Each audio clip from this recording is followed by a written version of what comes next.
Az yemale sechokpenu. À la fin, on va commencer à éclater de rire, on va rigoler, notre bouche elle va se remplir de rire.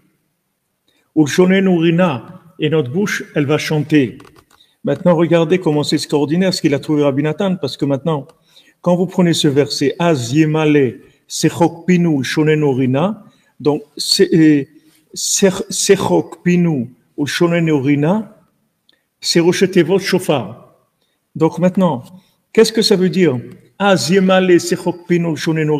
que ça veut dire qu'à ce moment-là, qu'on va arriver à la révélation, qu'on va arriver au bout, on va rire, comme quelqu'un, comme la caméra invisible, la caméra cachée. Alors personne ne s'angoisse, c'est creux et tout, et c'est pas. Et après la personne elle sort et dit non, c'était un coup monté, c'est une caméra cachée. Et on voit que la personne elle éclate de rire et tout ce qu'elle a eu peur et que c'est angoissé et tout, en fait c'était un montage, c'est une blague. Maintenant on va arriver à une telle conscience qu'on va voir en fait que toutes ces choses-là, c'était pas comme on les a vécues. Que à ce moment-là, notre bouche elle va se remplir de rire. Et on va chanter, on va rire et chanter. Et ça, c'est le shofar. Le shofar, ça veut dire Sechokpenu ulshonenu rina. Ça, c'est le shofar. Donc, on voit Alken achar pasuk ashream yodre teruah. C'est pour ça que après le verset où il est écrit heureux le peuple qui connaît la teruah, qui sait sonner du shofar. N'oubliez pas ce qu'il rapporte Rabbeinu dans la Torah, que Troa, qu'est-ce que c'est Troa? On a dit le son du shofar, c'est le souffle qui va éliminer l'avodazara, l'idolâtrie, et qui va nous donner la force dans les mains et dans les pieds pour danser, qui va nous libérer de l'idolâtrie, et on va pouvoir chanter et danser pour Hachem, c'est-à-dire qu'on va être complètement branché sur Hachem, et il n'y aura plus du tout d'idolâtrie, on aura peur de personne, on donnera notre confiance à personne, on va rentrer en communication directe et en dépendance totale que d'Hachem, avec la prière, en tapant des mains, en dansant et tout. Avec ça, on va être en contact avec Hachem. Donc, quand c'est écrit Ashrei Ha'am Yodre Teura, heureux l'homme, il a dit David Ameller dans le psaume, dans le 89, il dit heureux le peuple qui connaît le shofar, Ketiv. Et après, tout de suite, c'est écrit Beshimcha Yagilun Kol Hayom. En ton nom, ils se réjouissent toute la journée. Va'in b'makom acher. Et regarde dans un autre endroit, dans l'écoute Moran, dans la Torah 175, Sheikar Abechia Tzicha Liot Mitoch Simcha. Que maintenant, tous les pleurs, ils doivent être dans la joie. On doit pleurer de joie. Ki bechia iroshetevot beshimcha yagilun kol hayom.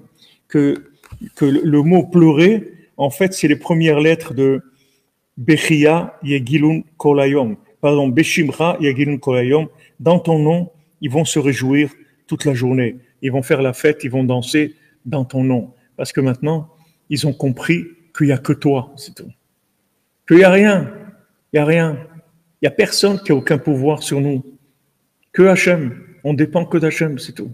Alors là, on va rigoler, on va danser toute la journée et taper des mains parce que on s'est libéré de cette emprise de la Vodazara, de l'idolâtrie, qui vient se présenter comme un sauveur, comme une aide et surtout comme indispensable.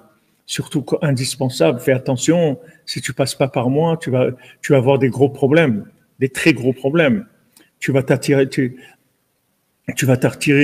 l'organisation des Nations Unies pour le mal. Et sur toi, fais attention, très grave.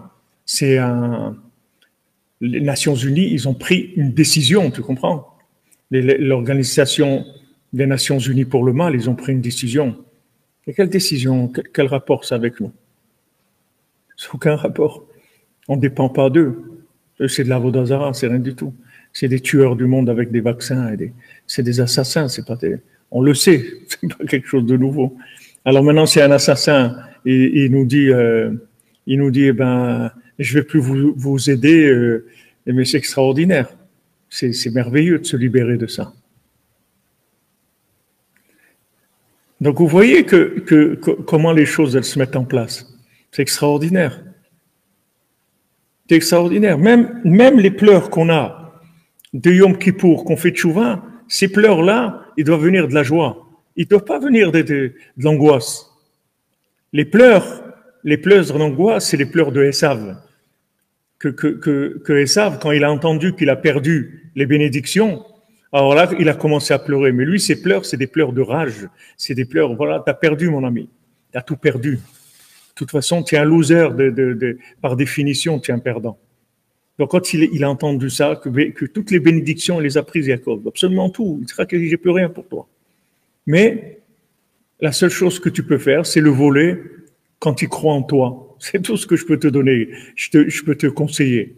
Quand il va croire en toi, quand maintenant il n'y aura pas Kol Yaakov, qu'il n'y aura pas la voix de Yaakov dans la prière, dans le chant, dans la danse, quand il ne sera pas avec moi, alors tu auras la possibilité de le voler et de t'alimenter du fait que tu vas lui voler. Mais maintenant, c'est ça, quand il nous abandonne, on gagne deux choses. D'abord, on se libère de l'idolâtrie, c'est-à-dire qu'on va pouvoir fonctionner en live avec Hachem, c'est-à-dire intervention directe de la main d'Hachem. On force Hachem à intervenir, puisque maintenant on remet notre confiance en lui. Donc c'est lui qui va intervenir. On a gagné ça. Et deuxièmement, ce qu'on a gagné, c'est que Esav, il va se détruire, parce qu'il se nourrit de ça. Lui, il se nourrit de la confiance qu'on met en lui, il nous a manipulés, et qu'on a confiance en lui, qu'on a peur de lui, et que si maintenant il n'est pas là, alors on va avoir des problèmes, etc. Toute cette confiance qu'on met en lui, c'est de ça qu'il se nourrit.